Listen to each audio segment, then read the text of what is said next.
He was drafted 9 years ago, 7th overall by the Cleveland Browns, and now he's getting set for his 10th season in the National Football League, 3rd with the Pittsburgh Steelers. I turn to my right, and he knows what time it is, and I see it's half past bling. Joe Haden, good to see you, sir. Good to see you, too. That is a hell of a watch you have in your hand right there. Thank you. Nice little timepiece. It is.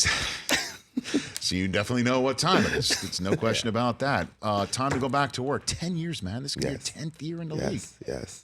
I'll start with you. The same question I asked Greg Olsen. How are you feeling? I'm feeling good. This is the healthiest I've been in a while. Kind of ended in Cleveland just with me being a little injury prone. I had sports hernia surgery, but last 3 seasons, man, I've been super healthy. I'm really excited about this year. Okay, and we were talking about it. I know you were back in the green room with your wife Sarah. Our poll question is which quarterback who's aging.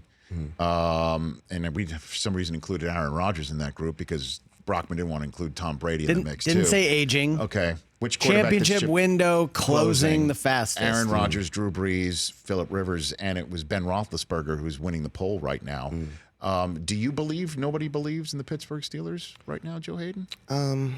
I think that we're not at an all-time high. There's not a lot of people that do, not too many people that do believe in us, but we still, I love Ben. We got him. He's a great quarterback still. Just for me going from Cleveland, having so many different quarterbacks, him and Coach Tomlin were 2 of the main reasons why I came to Pittsburgh. Just the stability, knowing how good of a coach he is, and then knowing how good of a quarterback Ben is. So the idea that there's no Antonio, no Le'Veon Bell, no chance, you say what to that? I say that's crazy. You can't say those 2 dudes are amazing. Le'Veon, definitely, he's my favorite running back in the league. And Antonio, going against him my whole career, twice a year, every year, was just amazing. And being able to practice against him. But losing them is going to be a part we're going to have to, people got to step up. Juju got to step up. Connor, he's an amazing running back too. So people just got to step up. And we still got Ben. We still got Coach T. I think that we still got a chance. We're still the Steelers. Has Mike Tomlin used this, one would say, headline to the advantage of getting you guys fired up, that nobody believes in you? Has he used this point of reference? Nah, he hasn't. He hasn't really used it. He believes in his guys. He thinks that everything that we got there, we still have all of the pieces.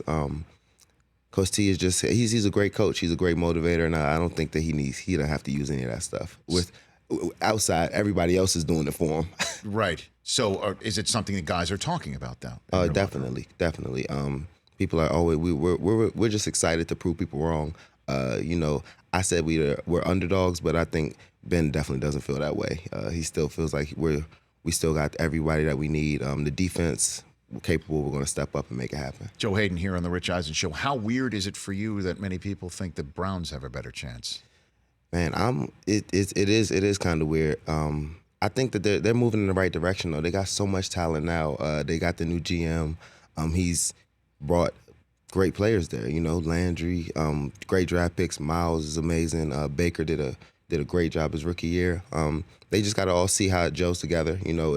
On paper it looks amazing. But they got to put it on the field. They got to produce. But they're definitely moving in the right direction. So, and you've been here working out at UCLA. Yes. Okay. And Odell has been there as well. Good friend. I was with him last night. You were just with him last night? Yes. Was he aware that the GQ piece was coming out today? I didn't know. You didn't even, okay. No, I didn't know. All right, very good, because, there's a lot of conversation about Odell today because he has commented even more about the way that he and the Giants split ways. What is he like? What is it for? A lot of folks see the Odell on the sideline, screaming and yelling, proposing to kicking nets and things like that. What is it? He's a good dude, man. He's really, really fun guy. It's just he's in the spotlight big time. He's very passionate. He loves the game. He wants to be the best. And he, at the end of the day, he works so hard. He definitely puts the work in, and he produces. So I will always see that's all that other stuff, man. He's scoring touchdowns. He's getting yards. He's doing his thing, but he's very, very passionate. And sometimes you could take that the wrong way, but I feel like he loves the game. He just wants to be the best. What about going against him did you line up against him on the practice field, or is that the type of practices you were doing? Or no. Okay. We're kind of, I think Odell's funny. We were supposed to be doing some one-on-ones and stuff, but we playing each other twice a year, so he kind of doesn't want to give away his stuff, and I don't want to kind of. So is that the way it works? It is. So it's fun hanging out. It's fun hanging out, but we're really, really competitive. He wants to get the best of me, obviously, and I want to do the same. But it's friendly competition. But he's definitely gave away that there has to be. So, although we did see it a little bit on film when he hit Saquon on a throw last year for the Giants. He did show you that he can connect. That field was 80 yards. Okay. He threw it, just to make everything clear, it wasn't 60, 70, it wasn't 100, but he threw the ball 80 yards in the air. That was a very, very impressive throw. Did you know he had this arm in him? I've seen him throw. We've thrown the ball a couple of times. I played quarterback back in my day. Okay, so, Joe. Okay, pardon me for not high talking school, about your... high school, 7,000 yards. 80 touchdowns. But yeah, I could probably throw the ball a good 73, 75 at the farthest. But that 80 was crazy. So I just love the fact that you're friends. And this is not like a surprising thing in the NFL. A lot of players are friendly with each other. Yeah. But when it comes to being on the practice field, there was no chance that you guys would be lining up against each other, even though obviously you could make each other better because there could be there could be something that gets picked up sometime during this fall, and that needs to be picked up in real time when the chips are down between the Browns and the Steelers. Yeah.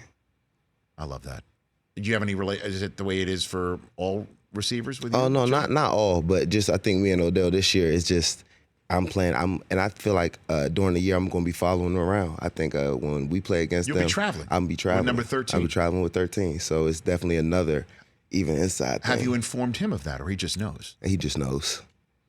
He knows. Okay. 13 will be shadowed by Joe Haden. I'm excited for this. I mean, I can't wait for this to happen. How do you think pass interference being reviewable is going to affect your life this fall, Joe? I mean, the game has changed so much from my rookie year when we could put hands on people, you could low tug.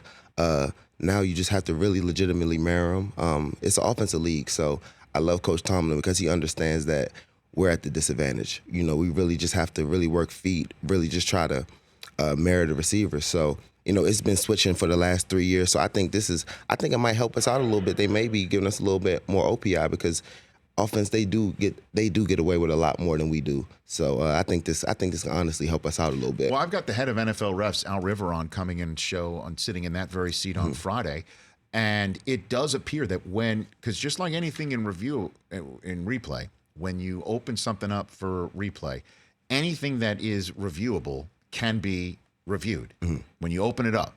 So OPI is reviewable now. Yes. So if you open it up for defensive pass interference, they're going to be looking at both players. Looking to see if the push-offs and all of that stuff. Because, we understand. We've been switching it up now for the last 4 or 5 years where you really just can't touch those dudes. So if they're looking at it and seeing that, man, actually the receiver was pushing off on him, so maybe we might be able to get a couple calls. It would be surprising if you don't. Who is the toughest guy to guard in the league, Joe? It's 3 for me. It was Antonio, Odell, and Julio. What makes Julio so difficult? He can do everything. He's big, strong, fast, route running. A little bit just him. He's 6'4", 220 pounds. Running 4.3, and they don't make him like that. Right, and the difficulty of Antonio Brown is what? He's so quick. His releases, his route running, his ability to adjust to the ball in the air, and then if you have him covered for the first route, his scramble drill, he's able to just run another route. And I think with him and Ben, their connection with Ben being able to just create more time, and AB could just get open at all times. Joe Haden here on the Rich Eisen Show. I'm going to give you a statement that everybody's making in my industry that despite their ability to put up numbers, and it's borne out again in the poll question that we're asking today, Joe Haden, that Antonio Brown, a lot of people think Antonio Brown's not there and Le'Veon Bell's not there. It is a big problem for production. That said, that them not being there, removing the drama that they brought, is going to be helpful for the Steelers. What would you say to that? Losing 2 dudes like that are that great of players. I don't see how you could say you got that much better, you know. But I think that just guys got to step up. It's always next man up. I think Ben is definitely motivated to come out here. When people talking about how his window's closing and all that, he's a great quarterback, Hall of Fame quarterback, Super Bowl champ. And I think he's going to just be super motivated to get the job done. Our offensive line is amazing. We got James that's coming into his own, Juju coming into his own, James Washington now. We got just younger receivers that are going to be able to come step up. And I think it's just going to be the ball just spread it around to a lot of guys. Did Le'Veon's holdout affect the locker room, affect the wins, losses last year? Maybe. You know, we would have loved to have Le'Veon on the team, 1,000%. But the fact that he wasn't there at one point, the linemen were saying he needs to be here or whatever. I mean, you've been around this league long enough. Yeah, it's a business. It's a tricky business, and I think with Le'Veon's situation was completely different because just the way the Steelers do their contracts. I think when Todd Gurley signed for that $45 million guaranteed, Le'Veon Bell's like, I need $45 to $50 million guaranteed. I mean, it just kind of makes sense, but that's just something that I think Kevin and the guys just weren't willing to do, and he stuck to his guns and just didn't come and play. So that just was business is business. So that part was tough because we wanted him obviously, but it just didn't work out that way. Well, again, just I guess to circle back again, put a button on it. The fact that you don't have to answer those questions this fall. I mean, we just asked it, and you might get it at the beginning of training camp when you start this week. But then that's to bed. And the same thing with Antonio Brown, that he's dynamic, but whatever might happen off the field, that's on Hard Knocks. Yeah. That's not in your locker room, and that's going to be helpful. Do you think that is a fair assessment of it? Yeah, I think it is. I think we're going to be able to just literally focus on who's in the locker room, who's in there. Right. Because now, my boy, I love AB. He's with the Raiders. Right. I love Le'Veon. He's with the Jets. You know what I'm saying? So now we can just really figure out what we got going on. James be the best version of himself. Juju be the best version of himself. And defense step up, and Ben, come out and ball. So when you mention Le'Veon, you're talking about the Beyonce of running backs, right? Right? Oh, man. How about that Instagram posting? What'd you think of that, Joe? I was laughing so hard. I was cracking up because Le'Veon, man, he puts at the same time. I wouldn't have said it, but you know what he's talking about. You kind of get like at the end of the day, he works his tail off. He's out in Florida training, and he loves the game. Obviously, he puts in the work, but people, you got other things that you like to do. You know what I'm saying? So I think I get it, but I wouldn't have said it. Well, because Beyonce doesn't sing 24/7, right? There's what was it, Brock? What Beyonce's else was it? Not singing, it was the Target guy. Yes, the Target guy. He's not thinking about re-racking the shelves. Yeah. Target guy's not re-racking shelves after 9 to 5. Yeah. LeBron's not playing basketball 24/7. He's got Taco Tuesdays. Instead of Le'Veon doing Taco Tuesdays, he's in the studio. Just He's at LA Fitness crossing up. Getting a bucket, though. He's good. He's really good. He's getting buckets. He's getting buckets. And I think he's going to get yards. You heard what I had to say before he came out here. I think, at the end of the day, I think he's all of this stuff with people talking. I mean, at the end of the day, like you said, you got to go out there and perform. As long as you perform, it's nothing to say, nothing to be said. Exactly. And I think he's my favorite running back, him and Saquon.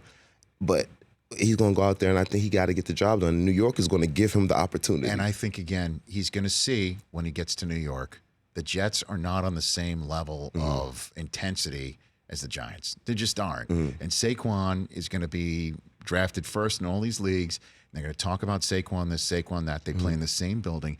His chip on his shoulder, Le'Veon's chip on his shoulder, is going to be massive. Yeah.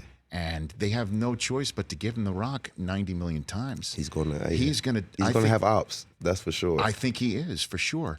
Before I let you go, I mean, I know my alma mater lost to yours in the bowl game. So I totally, I guess, put my shield up in that regard.